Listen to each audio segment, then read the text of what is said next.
দাম্পত্য জীবনকে সুখময় করতে হলে একজন স্ত্রীর 4 নম্বর দায়িত্ব হচ্ছে নিজের সতীত্বের হেফাজত করা, 5 নম্বর দায়িত্ব হচ্ছে স্বামীর সম্পদের হেফাজত করা। সাইয়েদনা আবু সুফিয়ান রাদিয়াল্লাহু তাআলা আনহু ছিলেন খুব কৃপণ মানুষ, বিষ্ণু ঈসা ইসলামের শ্বশুর।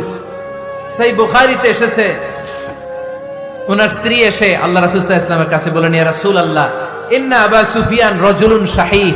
হে আল্লাহর রাসূল, আবু সুফিয়ান খুব কৃপণ মানুষ, আমার আর আমার সন্তানদের খরচের জন্য যে টাকা পয়সা লাগে আমার স্বামী দেয় না।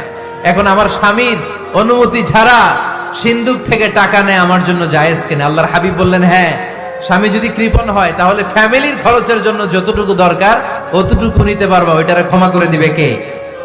আমাদের অনেকের মধ্যে অনেক কৃপণ লোক আছে না নাই? এখানে নাই মাশাআল্লাহ। এই কৃপণ লোক যদি থাকে, আপনার অনুমতি ছাড়াও ভাবি আপনার পকেট থেকে টাকা নিতে পারবে। আজকে সব গোমর ফাঁস করে দিলাম। কৃপণ যারা